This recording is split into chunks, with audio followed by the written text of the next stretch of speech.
خوب اچھی طرح سمجھ لیں. شرک کسے کہتے ہیں؟ شرک اسے نہیں کہتے کہ دو اللہ کے آپ قائل ہوں. ایسا شرک اس کائنات میں کبھی بھی نہیں ہوا. ہمیشہ ایک ہی خدا کو مانا گیا ہے.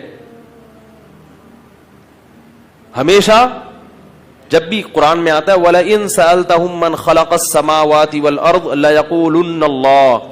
ان سے جب پوچھا جائے کہ کس نے آسمانوں اور زمین کو بنایا تو مشرکین کہتے ہیں کہ کس نے بنایا؟ اللہ نے بنایا. آج بھی جو مشرک ہے نا ان سے آپ پوچھیں کہ اس کائنات کا بنانے والا کون ہے تو وہ کیا کہیں گے؟ اللہ. ایک خدا ہے. کوئی گاڈ کہے گا اس کو, کوئی بھگوان کہے گا, کوئی اللہ کہے گا, لیکن مانتے کس کو ہے؟ ہندو بھی کس کو مانتا ہے کہ بنانے والا کون ہے؟ ایک.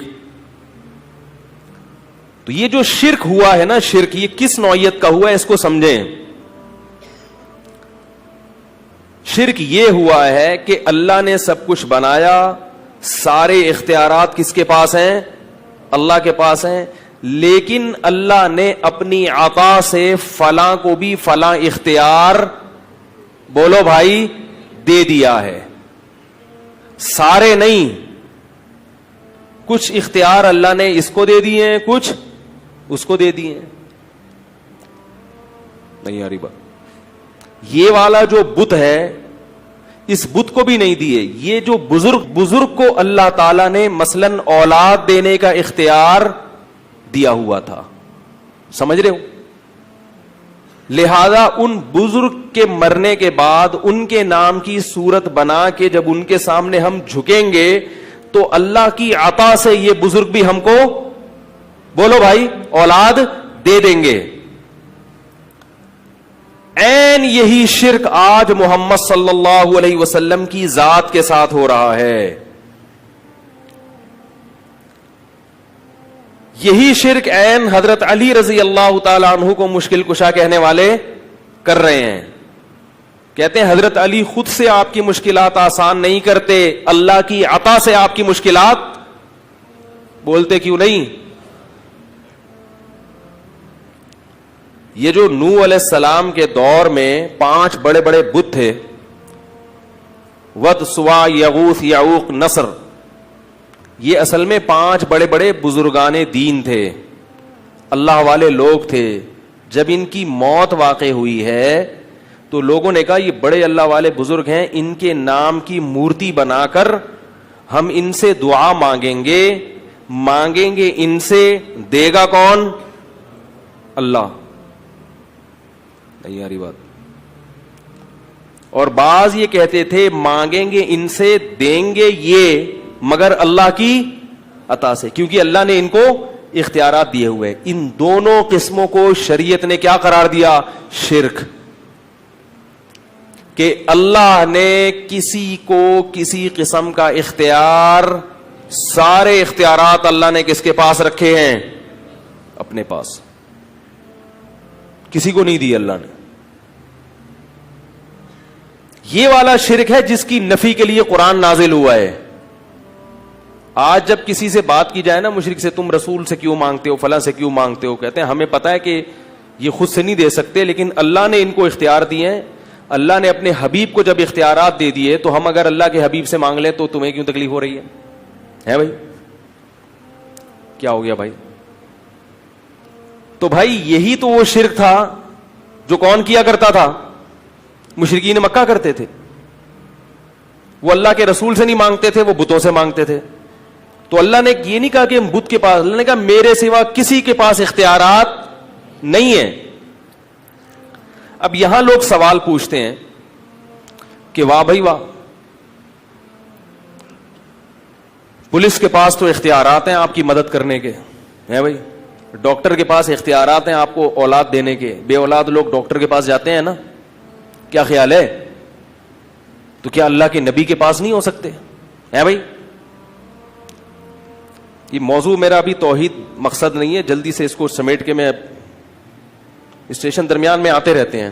اصل میں ادھورا چھوڑ دو نا, پھر مجھے پتا ہے فیس بک پہ گالیاں آنا شروع ہو جاتی ہیں, برا بلا ابے اس کو, جب پولیس کے پاس اختیارات ہے تو نبی کے پاس کیوں نہیں ہے, یہ اس طرح کے آ جائیں گے. اصل تو میں آ رہا ہوں اب. تو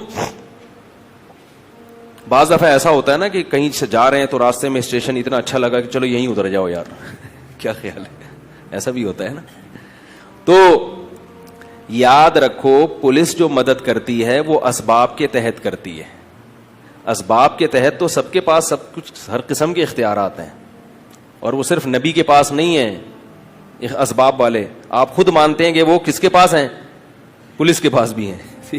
تو پھر پولیس سے معاذ اللہ پھر پولیس کو, پھر تو پولیس کا مقام بھی بہت اونچا ہو گیا نا.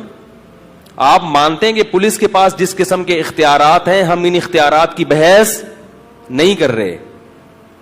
ایک ہوتا ہے لاجیکلی کوئی کام کرنا, میں آپ سے پانی مانگتا ہوں تو آپ جائیں گے نلکا کھولیں گے, یہ پوری ایک سائنٹیفک لاجک ہے نا, پانی اوپر سے نیچے آئے گا.